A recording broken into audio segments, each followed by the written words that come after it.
Baik, ini gambar yang disiarkan oleh Polri TV pemirsa memperlihatkan bagaimana proses rekonstruksi yang tengah berlangsung di kediaman Irjen Verdi Sambo. Tadi sudah dimulai sekitar 1 jam yang lalu. Kita sudah sama-sama melihat di awal tadi sekitar pukul 9:45 waktu Indonesia Barat, Kadif Humas Mabes Polri, Irjen Dedi Prasetyo menyampaikan bahwa dua tersangka tadi awalnya terlihat hadir terlebih dahulu, yaitu Verdi Sambo beserta istri, disusul oleh ketiga tersangka lainnya, yaitu Baradae, Ricky Rizal, dan juga Kuat Ma'ruf yang hadir untuk menjalani proses rekonstruksi. Ada 3 lokasi tadi yang dikatakan yang akan direka ulang oleh penyidik Polri untuk menggambarkan peristiwa ini agar memberikan gambaran yang komprehensif seperti itu. Dan yang pertama saat ini masih berlangsung kejadian atau rangkaian peristiwa di Magelang, Jawa Tengah. Nah, kita akan tunggu nanti seperti apa informasi terbaru dan juga rangkaian peristiwa lainnya yang terjadi di Saguling dan juga Duren 3. Karena kita tahu dari Magelang, Jawa Tengah ini rombongan menuju ke Saguling dan juga menuju Duren 3 ataupun lokasi eksekusi. Kembali kami sampaikan, tadi dikatakan ada 78 total adegan rekonstruksi pada hari ini, di mana di Magelang sendiri terdapat 16 adegan yang berlangsung begitu mulai dari tanggal 4 Juli, 7 Juli hingga 8 Juli 2022. Kemudian ada 35 adegan yang berlangsung di Saguling. Ini terjadi pada tanggal 8 Juli ataupun pada hari kejadian hingga pasca ataupun setelah peristiwa penembakan Brigadir Nofriansyah Yosua Huta Barat yang berlangsung di Duren 3. Kemudian untuk di Duren 3 sendiri pemirsa, kita tahu ada 27 adegan nanti yang akan diperankan. Ini terkait dengan pembunuhan Brigadir Nofriansyah Yosua Huta Barat. Polri tadi menyediakan sejumlah layar untuk peliputan yang akan dilakukan oleh rekan-rekan media yang memang sejak pagi hari tadi sudah memantau langsung proses rekonstruksi ataupun reka ulang ini. Terlihat juga tadi dalam proses rekonstruksi para tersangka ini didampingi oleh pengacara masing-masing. Kemudian disampaikan juga ada 10 jaksa penuntut umum yang menghadiri atau yang hadir mendampingi langsung, memantau langsung proses rekonstruksi maupun reka ulang pada hari ini. Karena kita tahu total sebelumnya Kejaksaan Agung Republik Indonesia telah menunjuk ada 30 JPU untuk menangani langsung kasus pembunuhan Brigadir Nofriansyah Yosua Huta Barat. Informasinya juga Ketua Tim JPU hadir langsung untuk memantau proses rekonstruksi pada hari ini. Tidak hanya para tersangka pemirsa dan juga penyidik tentunya serta jaksa penuntut umum, ada pihak eksternal tadi yang juga hadir, yaitu Kompolnas dan juga Komnas HAM di lokasi rekonstruksi. Namun memang disayangkan tadi kuasa hukum dari Brigadir Nofriansyah Yosua Huta Barat, yaitu Kamarudin Simanjuntak dan juga menyampaikan begitu kekecewaannya karena tidak diizinkan untuk masuk dengan alasan yang tidak jelas. Tadi disampaikan oleh Johnson Panjaitan, mereka tidak diizinkan masuk oleh Dirtipidum Bareskrim Mabes Polri dengan alasan pokoknya tidak boleh melihat proses rekonstruksi ataupun reka ulang yang berlangsung pada hari ini.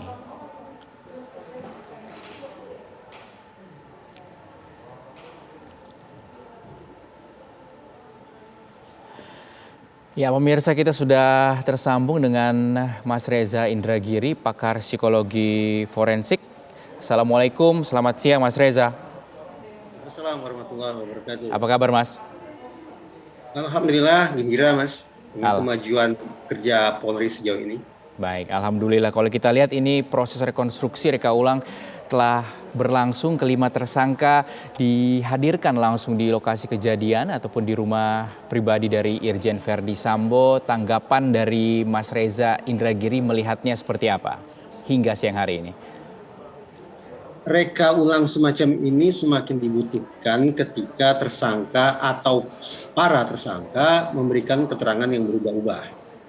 Kita bisa pahami bahwa dalam proses penyusunan berita acara pemeriksaan, proses tersebut sangat mengandalkan daya ingat manusia, daya ingat para tersangka. Nah, persoalannya adalah ini peristiwa yang secara alamiah sesungguhnya tidak mau diingat-ingat orang. Kalaupun para tersangka harus mengingat-ingat peristiwa itu, hampir bisa dipastikan pada saat yang sama mereka tentu akan berpikir strategi apa, siasat hukum apa yang harus mereka lakukan, narasi apa yang harus mereka bangun agar mereka bisa mendapatkan manfaat hukum semaksimal mungkin nantinya, yaitu misalnya peringanan hukuman. Atas dasar itu, masuk akal kalau kemudian kita khawatir bahwa proses penyusunan berita acara pemeriksaan yang sekali lagi mengandalkan daya ingat itu sangat rentan mengalami fragmentasi, terpecah belah, atau juga mengalami distorsi, berbelok ke sana, berbelok ke sini. Nah, untuk memastikan bahwa isi BAP, baik tersangka maupun para tersangka, berkesesuaian dengan kenyataan yang terjadi pada hari pembunuhan tersebut, maka dilakukanlah reka ulang di TKP. Mas Reza, seberapa akurat begitu fakta yang bisa kita dapatkan, fakta yang bisa didapatkan oleh penyidik dalam proses rekonstruksi atau mereka ulang ini, kalau seperti yang Mas Reza katakan tadi, ini mengandalkan daya ingat begitu Mas Reza? Ya, proses penyusunan BAP-nya yang sangat mengandalkan daya ingat. Nah, hari ini mereka diuji seberapa jauh validitas keterangan yang sudah mereka sampaikan kepada para penyidik. Dengan kata lain, hari inilah mereka harus menunjukkan bahwa informasi yang sudah mereka pasok kepada para penyidik sungguh-sungguh valid. Karena kalau ternyata keterangan atau informasi yang mereka berikan tidaklah valid, maka ini boleh jadi justru akan memperpanjang proses hukum bagi mereka nantinya. Dan itu bisa saja menjadi catatan bahwa tersangka atau para tersangka berbelit-belit, ganti-ganti keterangan, dan kalau kemudian misalnya penyidiknya sudah tidak sabar, bisa saja spirit mereka, semangat mereka adalah bagaimana memberikan hukuman seberat-beratnya kepada para tersangka. Nah, dengan kesadaran semacam itu, maka memang sangat penting bagi para tersangka untuk bersikap kooperatif, semaksimal mungkin jujur dengan apa yang mereka bisa ingat tentang peristiwa di hari tragis tersebut. Betapapun seandainya nanti terjadi perbedaan antara ingatan mereka di TKP hari ini dengan ingatan yang sudah mereka tuangkan ke dalam BAP sebelumnya, maka saya berharap bahwa ingatan di TKP hari ini adalah lebih otentik, adalah lebih asli, lebih orisinal, lebih jujur, sehingga itu lebih bisa diandalkan untuk pengungkapan kasus ini secara lebih komprehensif lagi.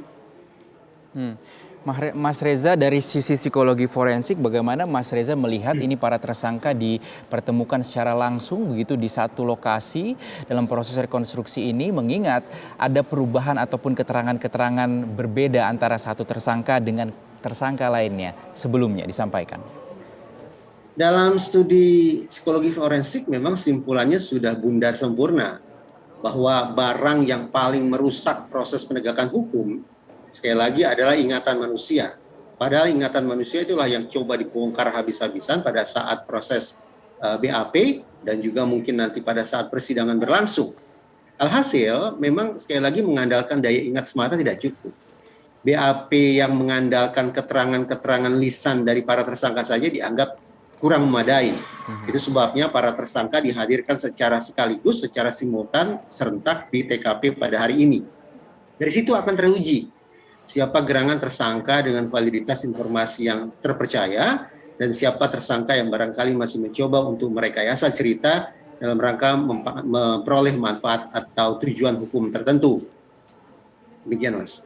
Oke, untuk Baradae sendiri kita tahu pihak kuasa hukum juga sempat berkoordinasi dan juga meminta perlindungan kepada LPSK untuk pelaksanaan dari rekonstruksi ataupun reka ulang pada hari ini. Beberapa pihak juga menyarankan sebenarnya Baradae tidak usahlah dihadirkan atau berada di tempat yang sama, bisa digantikan dengan pihak lain ataupun pemeran pengganti. Mas Reza Indragiri melihatnya seperti apa? Polri tentu punya kepentingan bahwa tahap demi tahap pengungkapan kasus ini, termasuk reka ulang di TKP yang sedang berlangsung ini, akan bisa melipat gandakan kepercayaan publik kepada Polri. Nah, alhasil segala hal akan dilakukan untuk mendongkrak kepercayaan itu, antara lain dengan memastikan bahwa seluruh tersangka dihadirkan, bisa diamati tindak tanduknya, bisa disimak keterangan-keterangan mereka, bisa juga dikritisi berbagai macam kontradiksi yang barangkali akan mereka peragakan di TKP terkait dengan keterangan-keterangan yang sudah diberikan sebelumnya. Nah, dengan menghadirkan seluruh tersangka serentak pada hari ini, tentu saja itu diharapkan sebagai sebuah strategi yang jitu untuk memastikan bahwa tidak ada hal yang ditutup-tutupi. Sebaliknya, apabila ada ekspektasi atau harapan bahwa tersangka tertentu tidak usah dihadirkan karena atau diasumsikan yang bersangkutan sudah cerita secara jujur, barangkali bagi penasihat hukum demikian adanya, tapi lain lagi ceritanya bagi Polri dan lebih-lebih lagi bagi masyarakat. Segala hal yang mencurigakan akan beresiko negatif terhadap kredibilitas atau reputasi Polri dalam pengungkapan kasus ini. Itu yang harus dihindari. Dan Polri punya kepentingan untuk itu. Baik, saya ingin minta tanggapan dari Mas Reza Indragiri juga soal tadi adanya kuasa hukum dari Brigadir Nofriansah Yosua Huta Barat yang tidak diizinkan masuk, Mas Reza, untuk melihat proses rekonstruksi dan reka ulang ini. Mas Reza melihatnya akan seperti apa ini? Hal semacam itu bisa saja kemudian dinarasikan sebagai hal yang negatif, ya. Misalnya saja akan muncul argumen bahwa kenapa seorang tersangka tidak boleh didampingi oleh penasihat hukumnya ataupun berbagai macam kontra argumen lainnya yang dikhawatirkan akan bisa berdampak buruk terhadap reputasi atau kredibilitas Polri. Tapi pada sisi lain, Polri barangkali juga punya pertimbangan bahwa kehadiran tersangka tanpa didampingi oleh penasihat hukum misalnya ditujukan untuk memaksimalkan adanya keterus terangan dari para tersangka. Nah, hal semacam itu yang barangkali lebih ditonjolkan atau lebih ditekankan oleh Polri pada saat ini, yaitu bagaimana memastikan para tersangka bisa memberikan keterangan leluasa tanpa adanya filter apapun, tanpa adanya distorsi apapun, sehingga proses hukumnya juga akan diharapkan bisa berlangsung lebih cepat lagi. Baik, dari sisi psikologi forensik, Mas Reza Indragiri, berarti ini memang hal yang lumrah begitu ya. Para tersangka ini akan memiliki kepentingan untuk menyelamatkan diri masing-masing dalam artian memiliki tujuan untuk agar mendapatkan nantinya hukuman yang seringan-ringan mungkin, Mas Reza. Ya, di TV One, di Apa Kabar Indonesia Malam, saya katakan bahwa salah satu hal yang paling membanggakan bagi personel polisi adalah keberadaan jiwa korsa di dalam hati mereka. Perasaan senasib sepenanggungan, segendang sepenarian. Nah, persoalannya adalah jiwa korsa tidak selalu mewujud ke dalam bentuk yang positif. Tetapi acap kali jiwa korsa terrealisasi dalam perilaku-perilaku yang menyimpang, termasuk berupa kode senyap, yaitu kecenderungan untuk menutup-nutupi kesalahan yang sudah dilakukan oleh sejawat. Nah, jiwa korsa itu sepositif apapun dia, bisa kita bayangkan hanya berlangsung dalam situasi normal, dalam situasi yang menguntungkan. Tetapi sebaliknya, ketika situasinya berbalik sangat-sangat negatif seperti sekarang ini,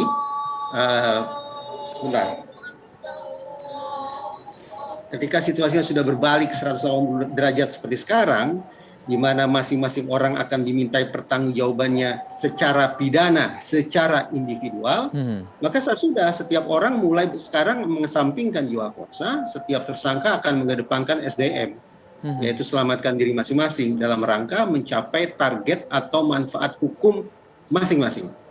Tidak ada lagi pangkat apapun itu, sedekat apapun itu relasi antar mereka, tidak ada lagi yang mau menjadi martir dalam kasus ini. Tidak ada lagi yang mau menjadi korban demi keselamatan atasan atau pimpinan misalnya, tidak ada. Apalagi mereka tahu persis bahwa mereka berhadapan dengan ancaman pidana yang amat sangat berat. Tidak ada pilihan bahwa setiap orang harus memaksimalkan upaya untuk mendapatkan manfaat hukum yang sebesar-besarnya. Apa itu? Kalaulah bebas murni dianggap tidak realistis, paling tidak targetnya adalah peringanan hukuman. Bukan hukuman mati, tapi hukuman seumur hidup. Lebih baik lagi hukuman 20 tahun. Nah, mindset semacam itu yang saya yakin berada di kepala masing-masing tersangka yang hadir di TKP pada hari ini. Tidak ada lagi jiwa korsa, semua berpikir tentang menyelamatkan dirinya masing-masing. Baik, Mas Reza, ini kan 5 tersangka dipertemukan secara langsung, saling bertatapan. Tentunya ini akan memiliki dampak psikologis tertentu terhadap pribadi masing-masing. yang dapat mungkin berujung pada perubahan keterangan atau adanya keinginan untuk merubah keterangan atau merubah kesaksian. Itu dimungkinkan terjadi, Mas Reza?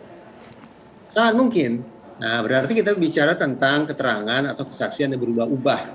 Nah, teman-teman penyidik tentu harus memastikan mana keterangan atau informasi yang asli dan mana yang palsu, mana yang true dan mana yang false. Nah, di dalam khazanah psikologi forensik sendiri diketahui ada sejumlah jenis atau sejumlah tipe false confession, sejumlah jenis pengakuan yang keliru. Salah satunya adalah diistilahkan sebagai coerced false confession. Ada juga yang menyebutnya sebagai forced false confession, yaitu pengakuan atau informasi yang keliru yang diberikan karena berada di bawah tekanan, di bawah paksaan. Nah, ini yang tentu saja harus diantisipasi. Jangan sampai kemudian jiwa korsa, baik itu dilatar belakang oleh ketakutan, oleh kekompakan, oleh loyalitas yang terus pernah terbangun, itu muncul kembali di TKP hari ini. Jadi pastikan saja bahwa setiap tersangka sungguh-sungguh diberikan keleluasaan untuk menyampaikan informasi guna merealisasikan target hukum mereka masing-masing. Mencegah adanya coerced false confession itu sangat penting, sangat relevan.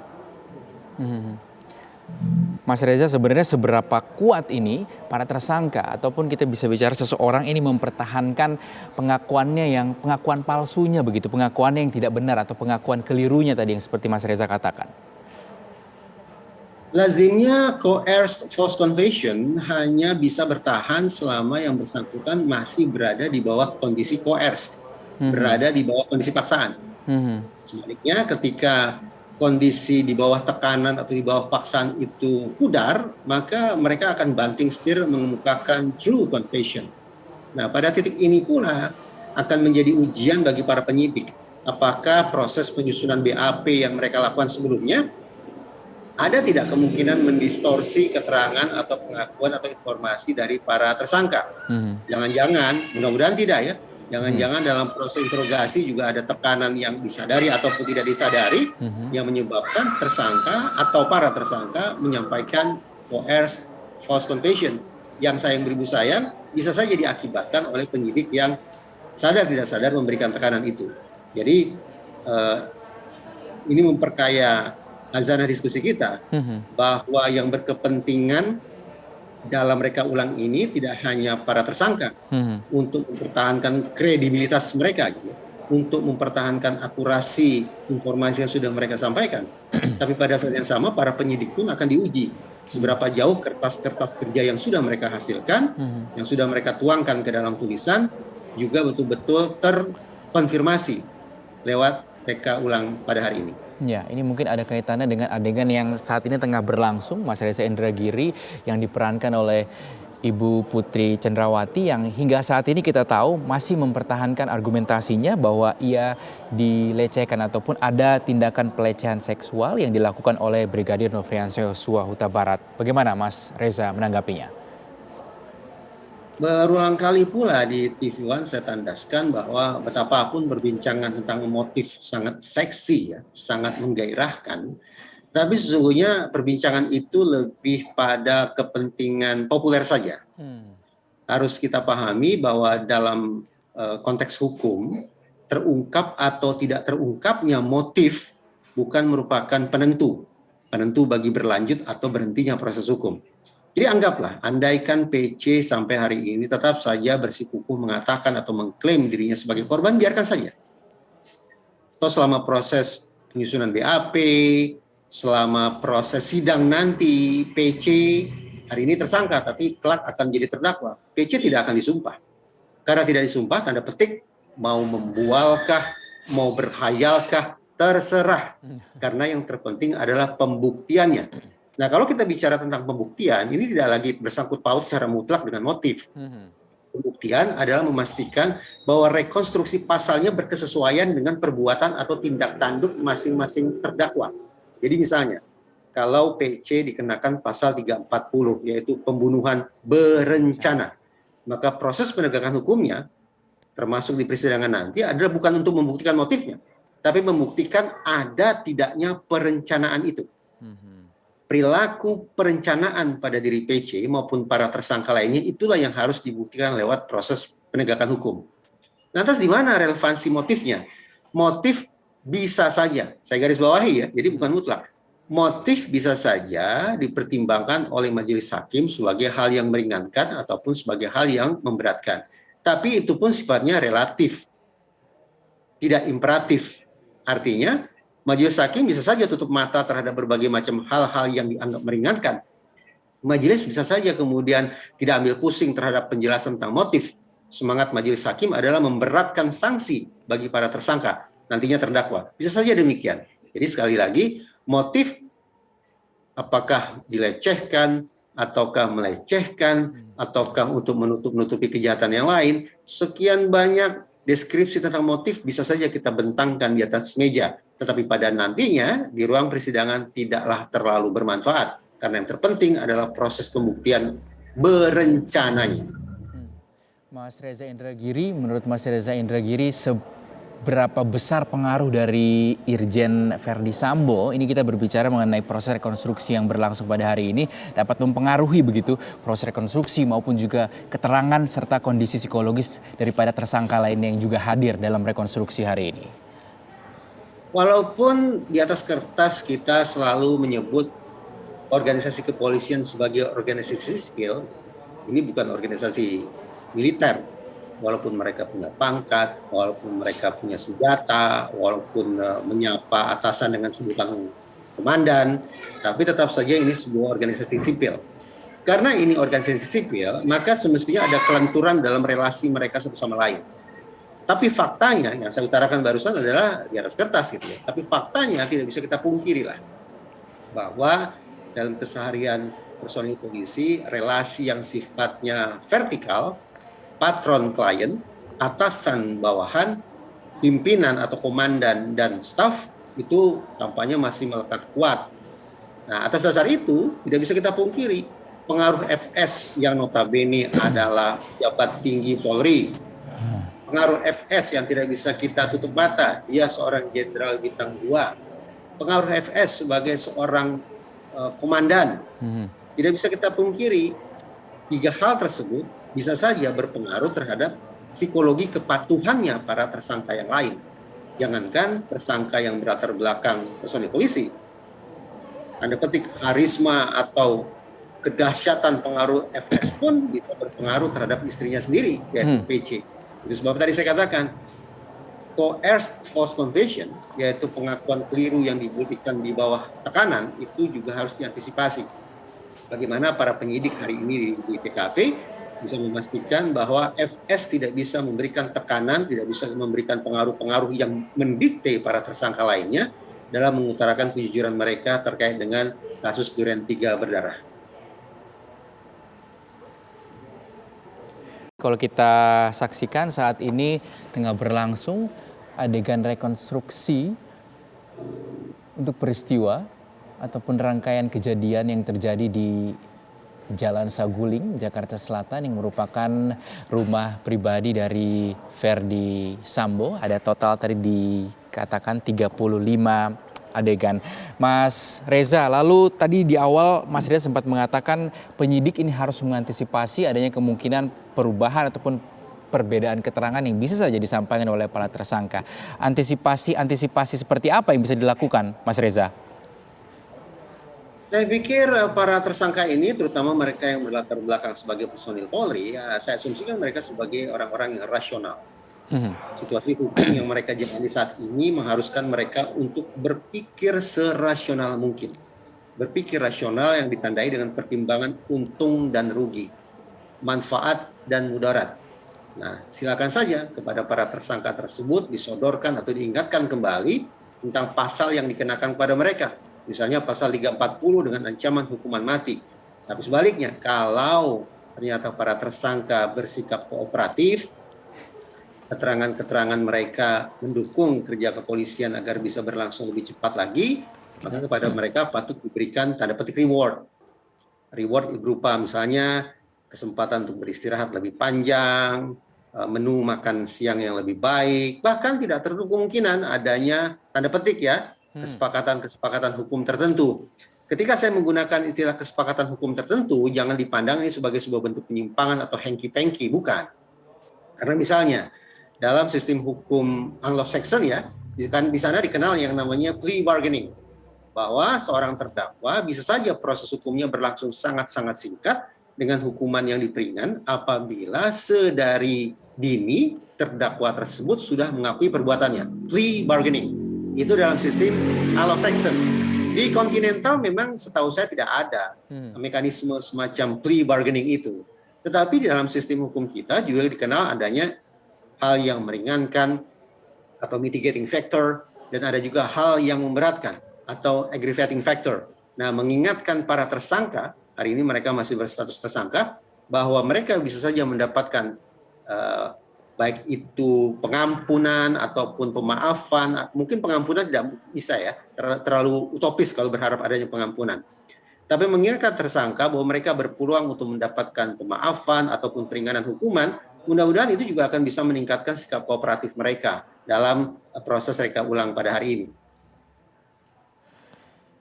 Mas Reza, dengan tidak diperbolehkannya kuasa hukum dari Brigadir Nofriansah Yosua Huta Barat tadi untuk masuk menyaksikan langsung proses rekonstruksi ataupun reka ulang, menurut pandangan psikologi forensik, ini siapa yang akan diuntungkan? Pihak mana yang akan diuntungkan? Saya tidak tahu persis sesungguhnya apa target atau apa alasan kenapa penasihat hukum Brigadir Y tidak diperbolehkan masuk. Saya tidak tahu persis. Tapi kalau saya bicara berdasarkan semata-mata angka ya, berdasarkan hasil uji statistik, memang diketahui tadi sempat saya singgung tentang ingatan manusia sebagai hal yang paling merusak dalam proses penegakan hukum. Hal lainnya, walaupun berada di tingkat bawah, adalah bad lawyering. Pendampingan hukum yang buruk, pendampingan hukum yang tidak bermutu, itu juga bisa mempersulit proses penegakan hukum. Ketika saya mengatakan hal ini, bukan berarti bahwa saya menuding ada tim penasihat hukum, entah itu dari tersangka A, tersangka B, atau seterusnya. Saya tidak mengatakan bahwa ada tim penasihat hukum yang bad lawyering. Tidak demikian. Saya sebatas ingin mengatakan bahwa penyebab proses penegakan hukum itu menjadi terhambat banyak. Di samping ingatan manusia juga ada bad lawyering. Tidak hanya bad lawyering, adanya tekanan-tekanan, pressure dari pihak kepolisian, dari pihak penyidik, dari pihak interrogator juga diketahui berpengaruh terhadap lurus bengkoknya proses pengungkapan kebenaran. Nah, alhasil memang terbuka segala kemungkinan tentang alasan atau tujuan yang ingin dicapai oleh pihak kepolisian ketika misalnya melarang penasihat hukum Brigadir Y memasuki TKP. Yang ingin saya ingatkan adalah, tadi sempat saya singgung, semaksimal mungkin Polri perlu mengupayakan adanya penaikan kredibilitas mereka. Kalau Kapolri pernah mengatakan kerisauannya tentang posisi Polri berdasarkan survei dalam kasus ini, maka setiap momen, setiap tahap penegakan hukum yang dilakukan oleh Polri harus bisa mendongkrak kepercayaan publik itu kembali, termasuk hari ini. Segala perlakuan yang rentan dinilai diskriminatif, segala perlakuan yang dianggap tebang pilih, maksimal mungkin perlu dihindari untuk mencegah adanya efek kontraproduktif bagi kerja kepolisian. Bukankah Kapolri sendiri yang meminta adanya dukungan seluas-luasnya dari masyarakat? Saya yakin bahwa masyarakat akan memberikan dukungan seluas-luasnya apabila Polri terus bekerja antara lain dengan transparan. Nah, kalau kemudian ada tindak tanduk atau perlakuan yang terkesan atau ditafsirkan diskriminatif, maka pada saat yang sama ini akan memunculkan wasangka masyarakat tentang transparansi Polri, setidaknya pada tahap yang sedang berlangsung pada hari ini. Tapi mudah-mudahan ada alasan yang bisa diterima di balik perlakuan sedemikian rupa.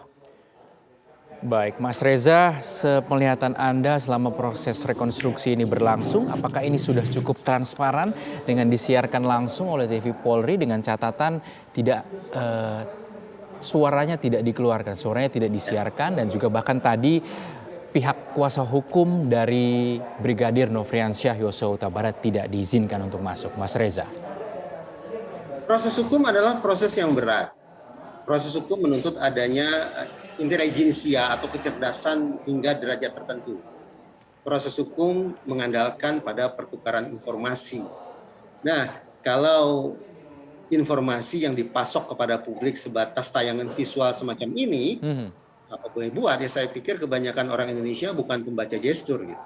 Kalau para ahli pembaca gestur mungkin bisa menilai secara berbeda. Baik. Tapi saya secara pribadi dengan sekali lagi dengan keyakinan bahwa proses hukum sangat mengandalkan informasi, mengandalkan pada diksi, mengandalkan pada narasi yang sayang beribu sayang itu tidak bisa kita simak, maka saya tidak bisa memberikan penilaian apakah reka ulang yang sedang berlangsung saat ini sudah berjalan di atas rel yang benar atau justru menyimpang. Saya tidak bisa memberikan penilaian.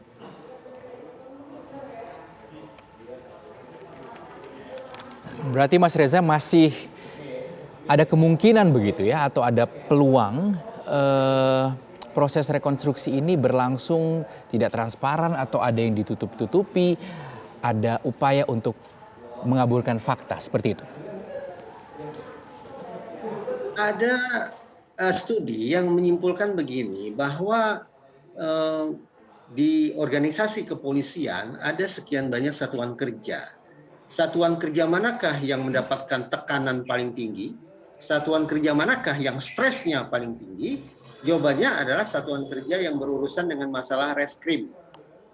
Nah, saat ini yang sedang kita saksikan di layar TV One adalah kerja reskrim. Reskrim, ya. Pertanyaan, kenapa tingkat stres, tingkat tekanan di satuan kerja reskrim itu tinggi di organisasi kepolisian?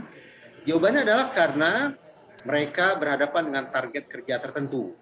Yang kedua, pada saat yang sama mereka tidak hanya disupervisi oleh atasan, tapi juga disupervisi oleh masyarakat, disupervisi oleh media.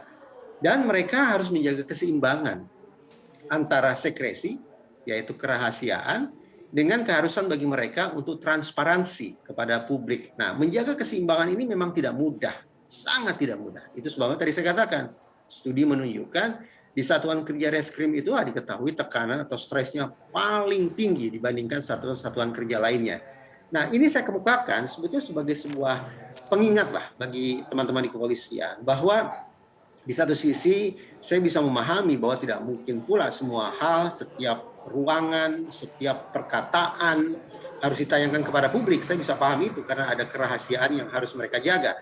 Tapi pada saat yang sama juga tidak bisa kita pungkiri adanya ekspektasi masyarakat luas tentang transparansi. Nah, bicara transparansi, jadi saya teringat ini, bagi saya berhasil atau tidak berhasilnya Polri dalam mengungkap kasus Duren 3 berdarah ditentukan oleh 4 tolok ukur. Tuntas, menyeluruh, objektif, dan transparan. Nah, terkait dengan tolak ukur keempat inilah sangat relevan, Mas. Kita bicara tentang bagaimana kemudian, walaupun saat ini kita tidak bisa mendengarkan satu kata pun dari para tersangka, tetapi kita berharap di akhir dari proses reka ulang ini mudah-mudahan ada pasokan informasi yang bisa disediakan oleh Polri kepada media, kepada masyarakat. Paling tidak di tahap akhir itulah pasokan informasi dari divisi humas itulah yang mudah-mudahan sedikit banyak akan bisa memenuhi tolok ukur yang keempat, yaitu transparansi. Bagaimana kerja-kerja positif yang dilakukan oleh Polri bisa dikomunikasikan seefektif mungkin, sekomprehensif mungkin ke masyarakat. Baik. Mas Reza, jika nanti proses rekonstruksi ataupun reka ulang ini telah selesai dilakukan dan kemudian menghasilkan suatu motif dari peristiwa pembunuhan besar ini, pembunuhan Brigadir Nofriansyah Yosua Barat, apakah nanti ini akan menggugurkan motif lain yang sudah beredar selama ini, yang sudah muncul selama ini, atau hal tersebut yang sebenarnya perlu ditelusuri? Bisa saja hari ini proses yang sedang dilangsungkan saat ini di TKP akan bisa mengoreksi ataupun bisa justru mengonfirmasi berbagai macam spekulasi tentang motif yang sudah berkembang di masyarakat. Tapi sekali lagi, sesungguhnya proses hukum yang dilakukan oleh saat ini adanya di tingkat penyidikan ya di Polri, nanti akan berlanjut ke kejaksaan, kemudian naik ke pengadilan. Sekali lagi tidak ditentukan oleh terungkap tidaknya motif para tersangka, tidak ditentukan oleh itu. Hari ini tugas polisi adalah memastikan bahwa perencanaan kata kunci dalam pasal 340 itu sungguh-sungguh terbukti. Nah, kalau dari sudut pandang psikologi forensik, pembuktian tentang perencanaan itu bukan tentang motif ya, pembuktian tentang perencanaan itu akan sangat tergantung pada seberapa jauh para penyidik berhasil mengungkap 4 unsur yang ada dalam aksi pembunuhan berencana ini. Unsur pertama yaitu target. Kedua, insentif, yang ketiga sumber daya atau instrumen, dan yang keempat adalah resiko. Nah, pada 4 unsur inilah sesungguhnya teman-teman penyidik hari ini akan membongkar habis-habisan. Kalau 4 unsur itu berhasil diungkap secara menyeluruh, maka sempurna sudah unsur atau sifat perencanaan di dalam kasus pidana ini. Tapi sebaliknya, kalau dari 4 unsur tersebut yang terungkap hanya sebagian saja, maka memang sedikit banyak akan menjadi pertanyaan, akan menjadi bahan perdebatan panjang di ruang persidangan nanti tentang tepat tidaknya penggunaan pasal 340 bagi tersangka atau para tersangka. Apa yang dihadapi oleh Polri ataupun penyidik dalam memenuhi 4 unsur tadi, Mas Reza Indragiri, kalau dari pandangan Mas Reza? Sebagian masyarakat masih berkeyakinan bahwa kerja polisi adalah menguber pengakuan. Jadi diyakini bahwa kalau para tersangka jujur, maka ini akan membantu proses hukum. Sebaliknya kalau para tersangka terlalu banyak berdusta, maka pintu keadilan akan tertutup serapat-rapatnya.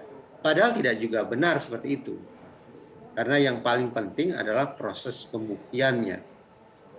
Kalau bisa dibuktikan bahwa ini sekali lagi memang perencanaan, target, insentif, instrumen atau sumber daya, dan risiko bisa dibuktikan, bisa disajikan ke dalam rumusan tulisan, mudah-mudahan itu yang nanti akan jauh lebih menentukan lurus bengkoknya proses penegakan hukum terhadap para tersangka. Jadi jangan, tanda petik, jangan terlalu dirisaukan oleh mengaku atau tidak mengakunya para tersangka. Yang terpenting adalah bagaimana memastikan bahwa sifat perencanaan itu sungguh-sungguh terkonfirmasi lewat reka ulang pada hari ini. Baik. Kita lihat juga saat ini Mas Reza Indragiri, proses rekonstruksi masih terus berlangsung ataupun reka ulang di rumah pribadi dari Irjen Verdi Sambo. Tadi ada adegan yang mempertemukan langsung antara Irjen Verdi Sambo tadi sebelumnya dengan Putri Candrawati, dan saat ini akan dipertemukan dengan Bribka RR ataupun Ricky Rizal yang juga merupakan tersangka dalam kasus ini, kasus pembunuhan berencana yang menewaskan Brigadir Nofriansyah Yosua Huta Barat. Terlihat Irwasum Polri juga berada di rumah pribadi Irjen Verdi Sambo untuk memantau langsung bagaimana proses rekonstruksi maupun reka ulang yang saat ini tengah berjalan.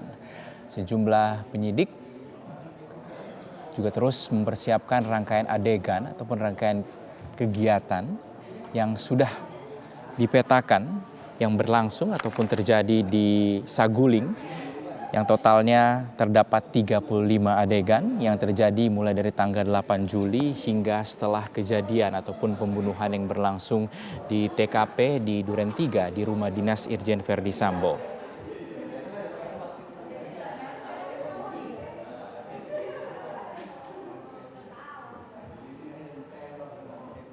Baik, Mas Reza Indragiri masih bergabung bersama kami, Mas? Lanjut, Mas. Baik, Mas Reza, kalau Mas Reza melihat ini ada cukup banyak adegan, 78 adegan dan rangkaian kegiatan mulai dari Magelang, Jawa Tengah, Saguling hingga Duren 3. Dari sisi psikologi forensik ini melihatnya seperti apa? Apakah memang ini sebaiknya dilakukan, diselesaikan hari ini, satu rangkaian ini, atau seperti apa? Idealnya ada 3 parameter proses hukum yang ideal, yaitu berlangsung secara cepat, sederhana atau mudah, dan berbiaya murah. Nah, kalau kita mengacu pada azas-azas itu, maka sudah lebih cepat, lebih baik. Kalau bisa diselesaikan 1 hari, kenapa harus memakan waktu berhari-hari? Tapi kita tidak bisa pungkiri, kita tidak sedang berhadapan dengan sebuah CPU. Apa yang diinput ke dalam memori, itu pula yang akan dia tampilkan di layar monitor. Bukan, ini bukan CPU, ini manusia. Manusia yang punya pikiran, punya perasaan, punya psikomotorik, punya gerak-gerik tubuh. Yang ingin saya katakan adalah tadi, peristiwa yang berlangsung di Duren 3 secara alamiah sesungguhnya bukan peristiwa yang menyenangkan untuk diingat-ingat oleh manusia. Karena bukan peristiwa yang menyenangkan, maka secara alamiah tanpa diinstruksikan, otak manusia akan melakukan represi. akan mencoba membuang ingatan yang tidak menyenangkan itu sejauh-jauhnya. Pada dasarnya mustahil, membuang ingatan itu mustahil. Alhasil, ketika manusia mencoba menghilangkan ingatannya, padahal ingatan tidak bisa dihilangkan, maka yang terjadi adalah fragmentasi dan distorsi. Ingatan itu akan terpecah belah, ingatan itu akan berbelok ke sana kemari. Nah, untuk memastikan bahwa ingatan bisa pulih, ingatan bisa utuh, penyampaian ingatan juga bisa berlangsung dengan baik, maka secara manusiawi tidak mungkin pula kepada para tersangka dipaksa harus selesai pada hari ini juga, tidak bisa. Karena begitu tekanan untuk menyelesaikan reka ulang hari ini juga dirasakan sudah melewati ambang toleransi oleh para tersangka, yang terjadi adalah mereka drop. Hingga derajat tertentu memang stres itu dibutuhkan, tekanan itu dibutuhkan. Karena stres atau tekanan hingga derajat tertentu ya, itu justru akan bisa mempermudah para tersangka mengingat-ingat kembali peristiwa dan perkataan mereka satu sama lain. Tetapi ketika titik puncak ambang toleransi itu terlewati, alih-alih bisa mengingat, yang justru bisa berlangsung adalah lupa, tanda petik lupa. Nah, kita tentu berharap bahwa terutama sekali informasi yang diberikan adalah informasi yang jujur, informasi yang sesuai dengan fakta. Alhasil trade-off-nya adalah untuk memastikan informasi yang diberikan adalah benar-benar berkualitas, pertaruhannya, bayarannya adalah alokasi waktu yang lebih lama. Nah, memang tidak menyenangkan ya bagi masyarakat. Teman-teman media barangkali juga tidak sabar karena harus meliput sekian lama gitu. Betul. Tapi apa boleh buat? Karena proses hukum sangat mengandalkan pada informasi, informasi sangat mengandalkan pada kecerdasan dan ketenangan batin masing-masing tersangka, maka kepada mereka harus diberikan kesempatan untuk menenangkan itu, menenangkan diri, menenangkan pikiran. Dengan asumsi, kalau pikiran mereka bisa ditenangkan, kalau tubuh mereka tidak terlalu mengalami kelelahan, mudah-mudahan mereka jadi lebih kooperatif.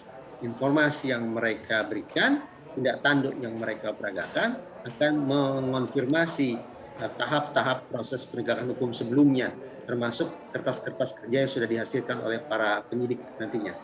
Jadi andaikan kalau harus memilih cepat tapi ngawur, ataukah sedikit lambat tapi akurat, saya memilih yang kedua.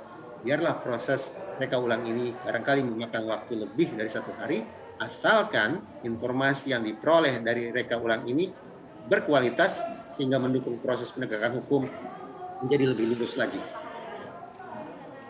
Baik, inilah gambar yang kita lihat Mas Reza dan juga pemirsa, rekonstruksi yang tengah berlangsung di Saguling. Terlihat ada Barada Richard Eliezer bersama dengan tersangka lainnya itu sedang direka ulang atau rekonstruksi peristiwa jelang eksekusi yang terjadi di Rumah Dinas Irjen Verdi Sambo di Duren 3, Jakarta Selatan. Nampak tadi Barada Richard Eliezer ini memasuki rumah pribadi dari Irjen Verdi Sambo yang berada di Jalan Saguling, pemirsa, untuk mengikuti rangkaian adegan yang telah disiapkan sesuai dengan keterangan yang telah diberikan oleh para tersangka pada hari ini. Tadi juga kita lihat ada semacam alat peraga yang juga dibawa oleh para tersangka dalam proses rekonstruksi ini. Ada terlihat pistol tadi yang dibawa oleh tersangka dalam reka ulang yang dilakukan pada hari ini.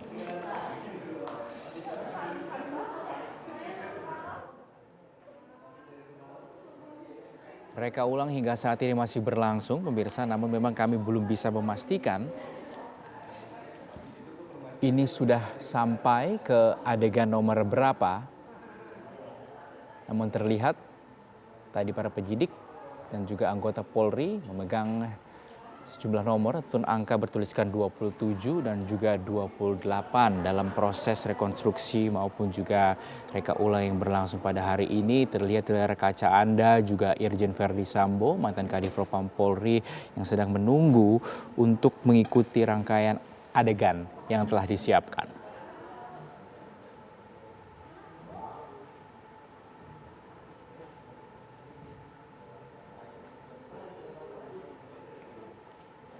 Ada 78 adegan pemirsa yang kita ketahui akan diperankan dalam proses rekonstruksi yang berlangsung pada hari ini. Ini sesuai dengan keterangan tadi yang disampaikan oleh Kadif Humas Polri, Irjen Dedi Prasetyo pada pagi tadi sekitar pukul 9.45 waktu Indonesia Barat sebelum dilakukannya rekonstruksi ataupun reka ulang. Ini disampaikan kepada awak-awak media yang sudah menunggu sejak pagi hari tadi. Dikatakan rangkaian rekonstruksi ini akan memerankan sejumlah adegan yang terjadi di Magelang, di Saguling dan juga Duren 3 pemirsa. Di Magelang ini akan ada 16 adegan tadi yang sudah diperankan. Ini peristiwa terjadi pada tanggal 4, 7 dan juga 8 Juli 2022.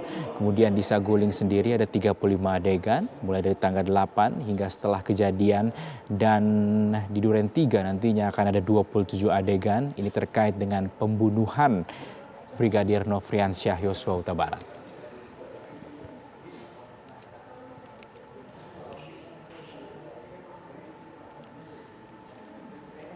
Mas Reza masih tersambung, Mas?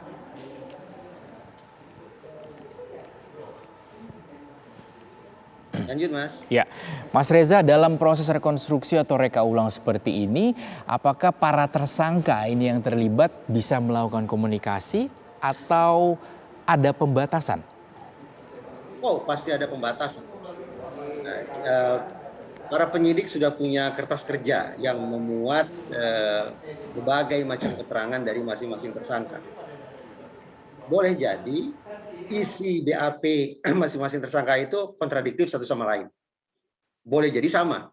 Nah, untuk memastikan bahwa seluruh isi BAP itu haruskah dikoreksi ataukah terkonfirmasi, maka memang komunikasi antar tersangka harus dibatasi. Komunikasi satu sama lain sesungguhnya berada sepenuhnya dalam kendali para penyidik. Nah, itu yang diharapkan akan sekali lagi bisa memastikan apakah hasil kerja para penyidik juga berkualitas atau tidak.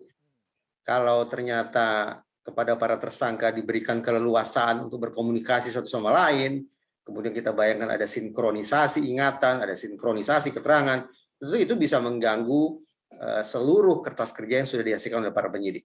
Jadi ringkasnya, seluruh perkataan, seluruh tindak tanduk, seluruh interaksi para tersangka memang dikendalikan oleh para penyidik. Dikendalikan bukan berarti dimanipulasi, tidak. Artinya kapan para tersangka akan menyampaikan informasi tertentu, kapan tersangka akan menampilkan tindak tanduk tertentu, itu yang akan sepenuhnya diatur oleh para penyidik. Jadi bukan pada substansinya.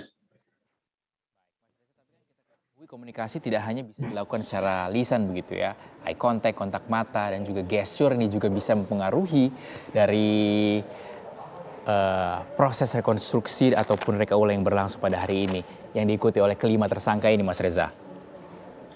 Beberapa menit lalu saya menerima sebuah survei.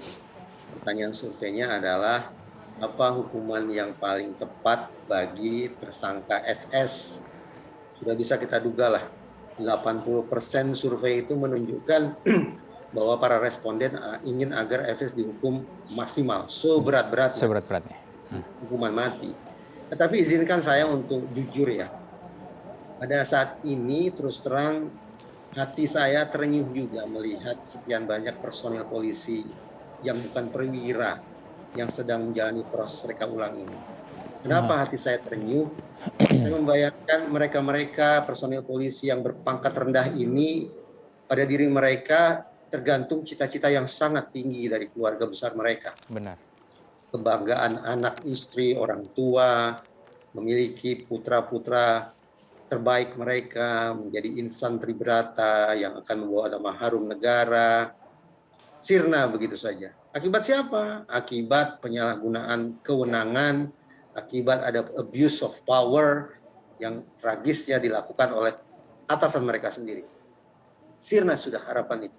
Saya tidak tahu apakah nanti para personil berpangkat rendah ini juga akan diberikan sanksi seberat-beratnya atau bagaimana, saya tidak tahu. Tapi yang jelas tampaknya relevan bagi mereka untuk mengatakan untuk meraih cita-cita tinggi, sepertinya muskil mereka punya keinginan untuk menghabisi sejawat mereka sendiri. Sejawat yang dari sisi kepangkatan relatif tidak jauh berbeda dengan mereka. Keinginan untuk melindungi sejawat barangkali saat itu ada, barangkali loh ya. Tapi keinginan itu terpaksa harus dibuang jauh-jauh, terpaksa harus dinihilkan. Akibat apa? Akibat ketakutan pada perintah atasan. Nah, kita bisa bayangkan betapa pedihnya ya hati para tersangka yang bukan perwira ini. Hati para tersangka yang berpangkat rendah ini.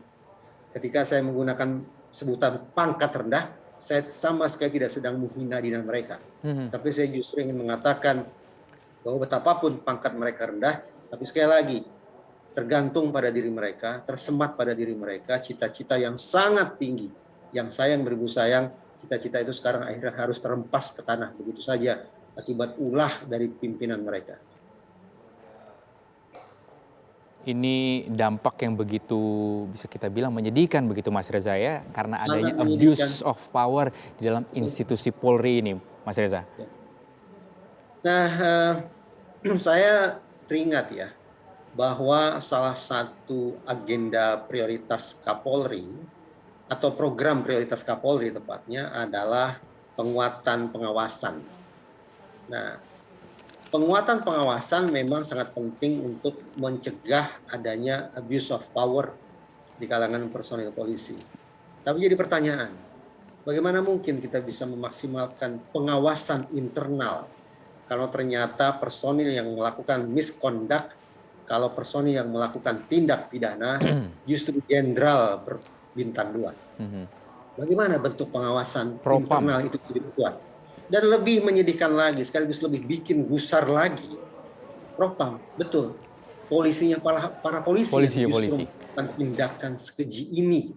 Lantas bagaimana kira-kira program prioritas Kapolri yang satu itu, yaitu pengawasan atau penguatan pengawasan internal, bisa direalisasikan ke depannya? Nah, walau bagaimanapun, saya tetap menaruh harapan positif bahwa tidak hanya sisi pidana yang coba untuk dituntaskan oleh Kapolri, oleh Polri, tapi dari sisi penataan organisasi juga mudah-mudahan akan bisa dilakukan oleh jajaran Polri di bawah kepemimpinan Kapolri nantinya. Baik, itu harapan yang sama tentunya Mas Reza, dan kita sama-sama melihat saat ini proses rekonstruksi juga masih terus berlangsung dan disiarkan melalui Polri TV sejak pagi hari tadi, sejak sekitar pukul 10 waktu Indonesia Barat, dengan berbagai rangkaian adegan yang diperankan oleh masing-masing tersangka, kelima tersangka yang dihadirkan secara langsung dan bertemu secara langsung. Terlihat ada pihak eksternal juga yang menyaksikan proses rekonstruksi ini. Kita sama-sama melihat ada dari pihak Komnas HAM yang terlihat di layar kaca Anda yang melihat proses rekonstruksi. Dan selain Komnas HAM, kita tahu Kompolnas juga hadir dalam proses rekonstruksi pada hari ini.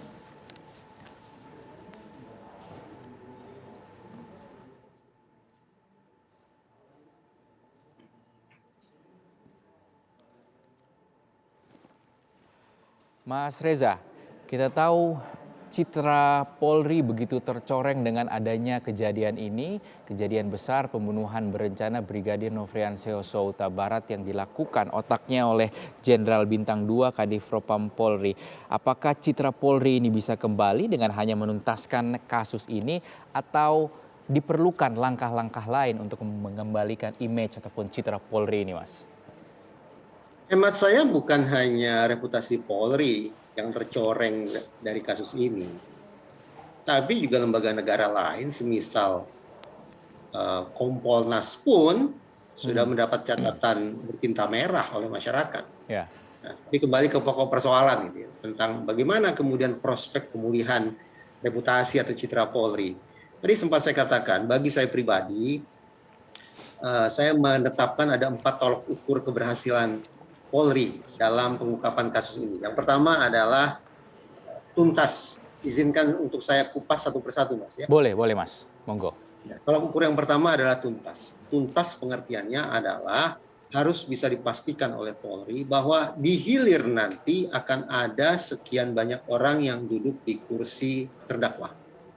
Kalau misalnya hari ini sudah ada 4 atau 5, maka dipastikan di hilir nanti juga ada 4 atau 5. Itu tuntas. Apakah hukuman bagi mereka maksimal atau tidak, itu di luar kemampuan Polri. Polri tidak sampai ke sana untuk menentukan berat ringannya hukuman. Tapi maksimal Polri punya kemampuan untuk mengupayakan bahwa seluruh tersangka hari ini nantinya juga akan berstatus sebagai terdakwa. Itu pertama, tuntas. Yang kedua, yaitu objektif. Objektif bermakna bagaimana kerja Polri sungguh-sungguh ditegakkan di atas sendi saintifik dan sendi normatif. Tidak mengawang-awang, tidak berdasarkan common sense, tidak menggunakan diskresi yang berlebihan, tapi berpatokan sekali lagi pada sendi saintifik dan sendi normatif, ketentuan yang berlaku. Yang kedua. Yang ketiga adalah menyeluruh. Nah, ini yang paling kompleks. Saya lompat dulu yang keempat. Tolak ukur yang keempat adalah transparansi. Sudah saya singgung, transparansi adalah seberapa jauh kerja-kerja positif yang dilakukan oleh Polri bisa terkomunikasikan dan memuaskan masyarakat. Itu transparansi. Nah, kembali ke tolak ukur yang ketiga, yaitu menyeluruh. Ini yang memang paling pelik. Bagi saya, tolak ukur menyeluruh itu harus dipastikan bahwa dari kasus Duren 3 berdarah ini, Polri mendapat pembelajaran yang sangat-sangat besar. Pembelajaran pertama sudah jelas bagaimana mengungkap sisi pidana kasus ini. Itu relatif mudah, karena Polri memang kodratnya adalah sebagai lembaga penegakan hukum. Mengungkap kasus pidana itu makanan mereka sehari-hari sejak mereka dilahirkan. Tapi sisi yang kedua, yaitu agenda penataan organisasi. Sesungguhnya ketika saya mengatakan agenda penataan organisasi, ini juga bukan hal yang baru. Komitmen dan program prioritas Kapolri, Jenderal Listio Sigit, memuat sekian butir tentang penataan organisasi. Jadi sesungguhnya, kalau saat ini saya mengatakan tentang pentingnya penataan organisasi Polri dengan berangkat dari kasus ini, sesungguhnya ini sebatas pengingat saja. Pengingat kepada jajaran Polri, pengingat kepada Kapolri untuk melaksanakan agenda penataan organisasi itu. Penataan organisasi Polri bagi saya menyasar dua hal. Pertama, restrukturisasi organisasi, dan yang kedua, restrukturisasi anggaran. Nah, hitung-hitungan di atas kertas. Kalau Polri bisa mengungkap atau menuntaskan kasus Duren 3 berdarah ini dengan 4 tolak ukur keberhasilan yang saya utarakan saat lalu, saya ulangi, tuntas, objektif, menyeluruh, dan transparan, maka pantas bagi kita berharap bahwa posisi Polri dalam berbagai macam survei akan lebih baik lagi. Saya pribadi, sejak sekitar 2 pekan lalu, memilih untuk membuat catatan kinerja Polri dengan tinta berwarna biru atau tinta berwarna hitam. Artinya, saya melihat secara umum bahwa kerja Polri dalam kasus ini sudah paling tidak memenuhi ekspektasi saya pribadi. Tentu saja, kalau bisa diberikan rapor dengan tinta hitam atau tinta biru, betapa idealnya kalau Polri suatu saat juga bisa diberikan tinta berwarna emas. Nah, penentuan apakah saya akan menuliskan ulang rapor Polri dari tinta hitam ke tinta emas sangat ditentukan pada penataan organisasi. Bukan pada penuntasan pidananya, tapi saya tandaskan sekali lagi pada penataan organisasi sebagai agenda yang sangat besar pasca terjadinya kasus Duren 3 berdarah. Baik, Mas Reza, kita tahu ada anggota Polri lain juga yang diperiksa dan juga dipatsus. Ada puluhan anggota Polri lain. Mas Reza melihat nasibnya seperti apa ini, Mas? Saat ini mungkin masyarakat membayangkan yang menonton Breaking News TV ini, TV One ini hanya masyarakat sipil ya. Seperti saya lah yang berada di depan layar kaca, di pasar, di rumah, di warung, di masjid, dan seterusnya lah. Tapi lagi-lagi dengan penuh empati saya membayangkan bahwa personil Polri yang berpangkat non-perwira juga khusyuk menyimak Breaking News ini. Mereka tampaknya di hati tengah menilai seberapa jauh sesungguhnya komitmen organisasi terhadap nasib para personil Polri yang non-perwira. Jangan sampai muncul anggapan bahwa ketika terjadi benturan kepentingan antara perwira dan non-perwira, maka sepertinya mudah saja untuk mengorbankan nasib para personil non-perwira. Mudah-mudahan tidak demikian. Karena itu, penting bagi kita untuk memang mengkritisi Polri, saya pikir harus terus dilakukan dengan semangat yang konstruktif. Tapi pada saat yang sama, kritisi yang kita berikan itu tetap jangan sampai membuat para personil secara umum, khususnya personil non-perwira, mengalami demotivasi, menderita demoralisasi. Dengan kata lain, kritisi yang kita berikan, sorotan yang kita sampaikan kepada pihak Polri tetap harus semaksimal mungkin memastikan para personil tetap punya semangat pengabdian, semangat penegakan hukum, semangat melayani masyarakat dengan sebaik-baiknya. Sebaliknya, kalau kritisi kita berikan secara kebablasan, kritisi kita kemas dalam pernyataan-pernyataan yang abusif, maka yang ketimbang pulung nantinya tak lain tak bukan adalah kita, masyarakat juga. Sorotan, kritik, apalagi kalau kemudian caci maki, membuat para personil mengalami demotivasi, mengalami demoralisasi, maka kualitas layanan mereka terhadap masyarakat yang akan dipertaruhkan. Dan kita tidak berharap itu terjadi. Itu sebabnya ya tampaknya tanpa maksud untuk memilah-milah atau lebih-lebih lagi mendiskriminasi ya. Tapi terus terang pada saat ini, saat menonton Breaking News TV One ini, saya sungguh-sungguh sedang memberikan hati saya, memberikan empati saya kepada para tersangka yang non-perwira dan juga kepada pemirsa dari institusi Polri yang juga bukan perwira. Saya memberikan empati kepada mereka. Saya tidak sedang memberikan pembenaran terhadap perbuatan tersangka. Baik itu tersangka perwira maupun non-perwira, tetap mereka harus bertanggung jawab secara pidana. Tapi tadi saya katakan, saya membayangkan bahwa cita-cita yang sedemikian tinggi dari para tersangka non-perwira itu seperti terhempas, terjun bebas ke tanah. Saya sungguh-sungguh memilih untuk memberikan empati lebih kepada mereka. Baik Mas Reza, kita kembali saksikan sama-sama pemirsa. Ini adalah proses rekonstruksi yang berlangsung di mana Barada Richard Eliezer ini menemui para tersangka lain yang saat ini juga sudah dihadirkan dalam proses rekonstruksi. Terlihat selain Barada Richard Eliezer ini ada Kuat Ma'ruf dan juga Bribka Riki Rizal yang berada dan juga duduk bersama berdiskusi di kediaman dari Irjen Verdi Sambo, mantan Kadif Propam Polri. Pemirsa, breaking news kali ini akan dilanjutkan oleh rekan saya Ana Tealita.